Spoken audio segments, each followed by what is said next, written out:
thu ba lùng nèสบายดีป้าลุงthu nha thu nha อันนี้ในบักลาวก็บักลาเนี่ยอันนี้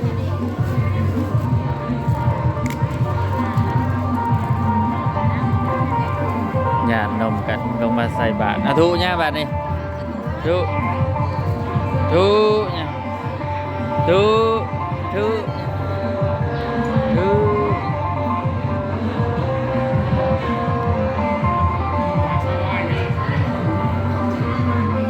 มื่อนี้บุญใหญ่พี่น้องเอ้ยลง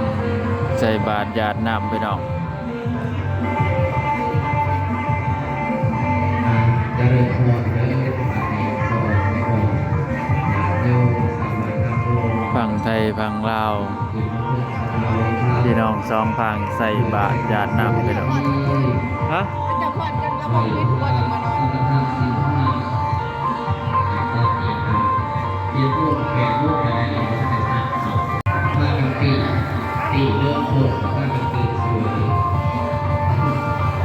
รูปนี้เกิดจะเป็นว่างแดดจะเก่า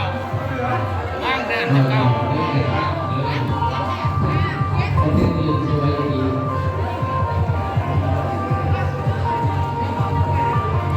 พี่น้องเพิ่งไทยเพิ่นก็มานอนอยู่พี่น้องลูกไม่ได้นอนไม่นอนบางเรื่องสาระงานนั่งทำในครูอาจารย์เขาตู้พิธีเด้ออะไรเด้อตาดู ในไซส์แบบเอายังเซฟแบบ ตั้งอกตั้งใจเด้อพากันผ่านลมไปบ้าน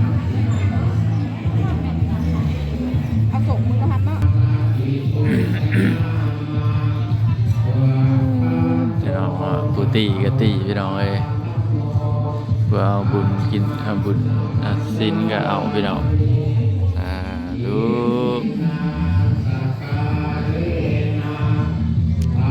บุญพระป่าสามัคคีสองพี่น้องสองพังโค้งพี่น้องเลยเอาไว้เอาไว้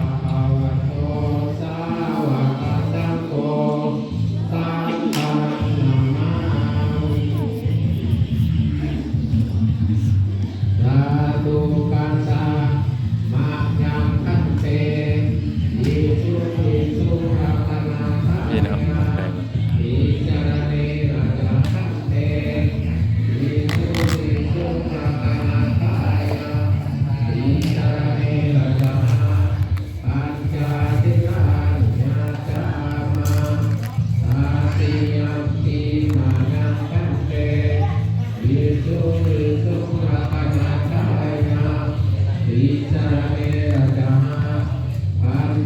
ว่าร่วมเป็นเรื่องกีดกันทีประมาณ30 ปลายล้านเกือบ40 ล้านร่วมกันสาธุเด้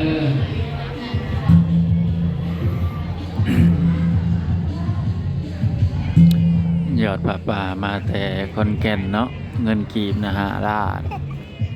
เงินบาทนะ50,000 บาทเงินกีบ5 ล้านเงินบาท50,000พี่น้องเลย ปลาจากการลงไก่เด้อสบายมากเนาะสวยแน่ตรงนี้ตั้งต่อเลย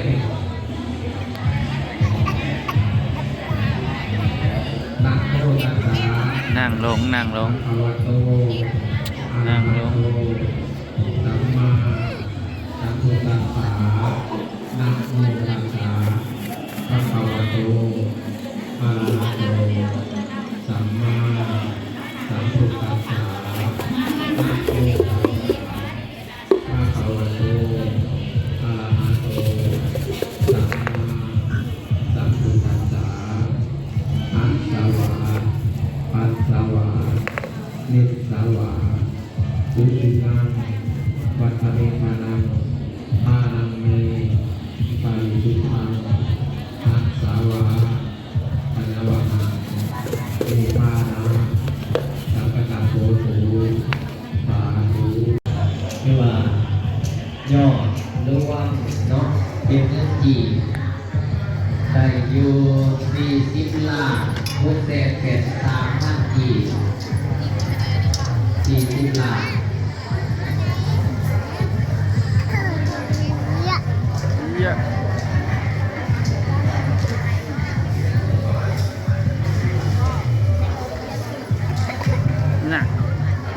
โอ้ยลอยอย่าเผลอกูละ เป็นจีบ40 ล้าน683,000 รวมยอด สาธุ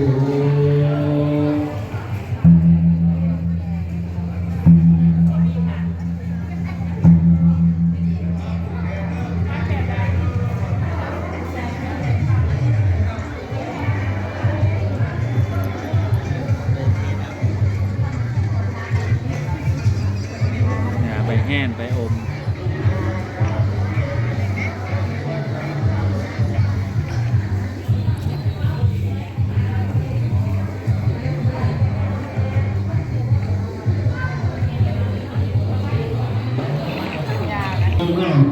มาทั้งทนายทั้งนั้นจะตั้งของแกเนาะดูทั้งงานขึ้นมาเด้อเนาะถือว่าพวกเขาจะได้ทำลายภาษี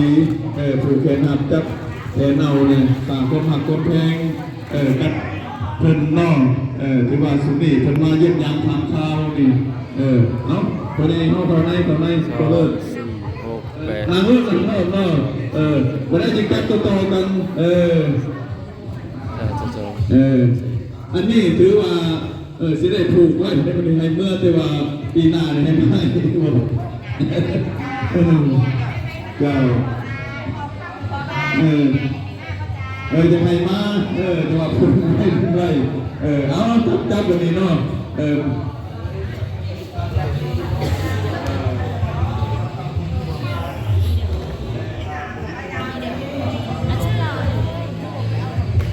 เจ้า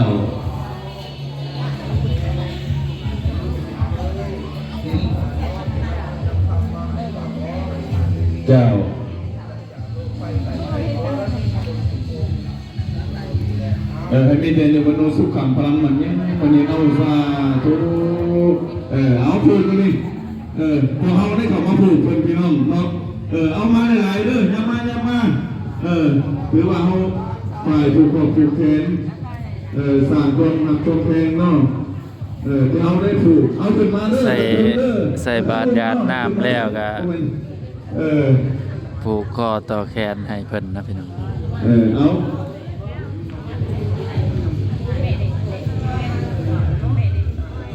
เอาเข้าไปตรงเครื่อง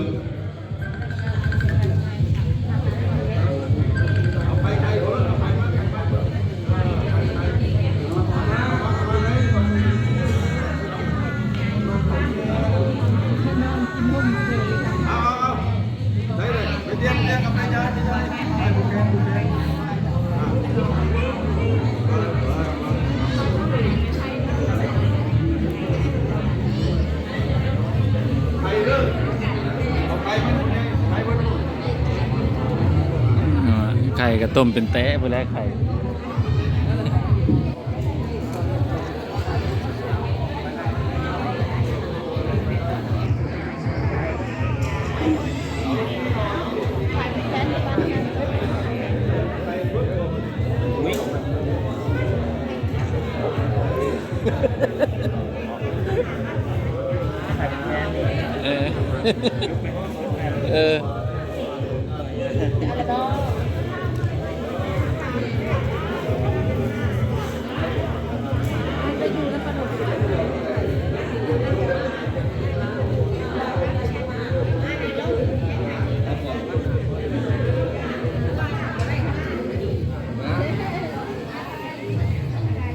นี่ผูกอยู่นี่วางนี่เรื่อย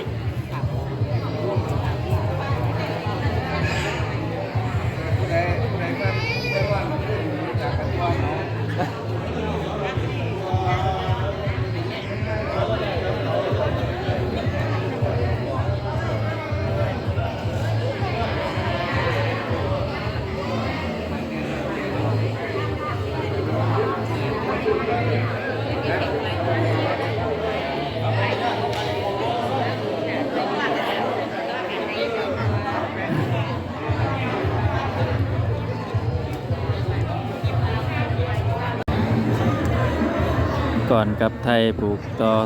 คอต่อแขนนะพี่น้องเนาะถ้าป่าสำเร็จแล้วก็ผูกคอต่อแขนให้เพิ่นพี่น้องไว้โย อยู่ดีมีแห้งสุขีมันเสมอมันคือเก่าพี่น้องสองฝากพังพี่น้องสองฝากพังไทยลาวจึกจึกจึกจึกจึกจึกจึกจึกจึกจึกจึก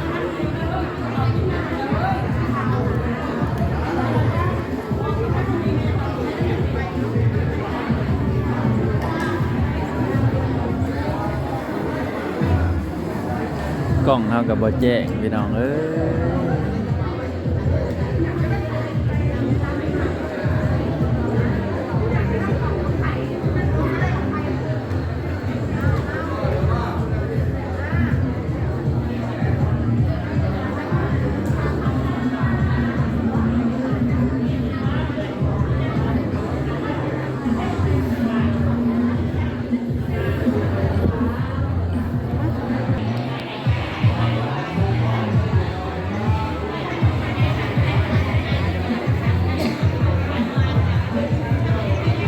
เรื่องนี้เด้อ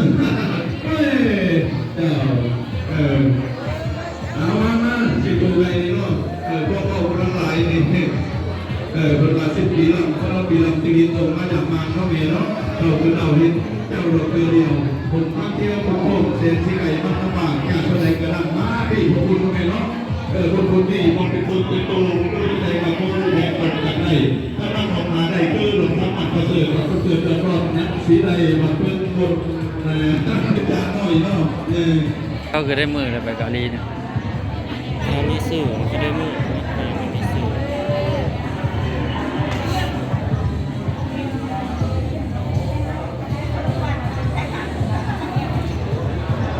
เก็บภาพบรรยากาศพี่น้อ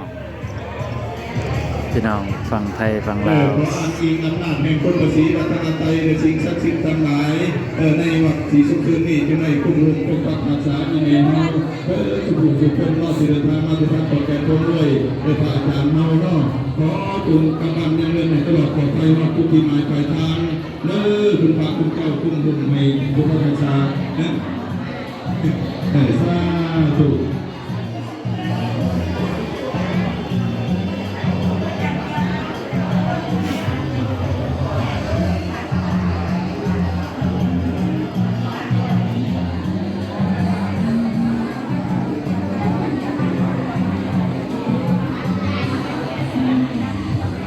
เอาเราไปแล้วเรื่องเฮียนหลังยานครูตาเสียแต่ประเภทยังน้อยแม่มาเป็นเพียงสามกินก็ได้กาขอบ้านผู้สุขสนีคือน้ำ4 2 ทางกินยังไงพบยุบยังไงเดินยังไงพบเป็นอายังไงขาดเป็นตามคอยมีแต่อยู่บนมือสุขขังพลังมันเยอะสาธุ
เอามาดิเงินตัวนี้ถือว่าเป็นเงินที่ว่าฝากฝังเอาพลังพันเนาะเอาพอจะได้แทนตัวนี้ไปเอาพลังพันพี่น้องเป็นทีละเงินเนาะเพื่อดูชมดูตาไว้เอาเงินมากไปสิพอพลังพันเนาะพ่อจะได้มาใหม่เอาพลังไปเอาพลังไปโอ้ยอยากจะทำตัวนี้เยังไม่จะพูดหรอกเอาโอ้ยไปนี่ยังเลยเอานี่ให้คนได้บอกคุณผู้ชมให้ได้เนาะ เนี่ยเพราะทำมันยังสุดมาให้อีกโอ้เนี่ยเป็นทีละทีละโอ้ยจะเป็นไทยเดือนดูทีได้ไปสิได้บอกก็เร็วเร็วเอาปล่อยเงินของเราเลยเราก็ยากกัน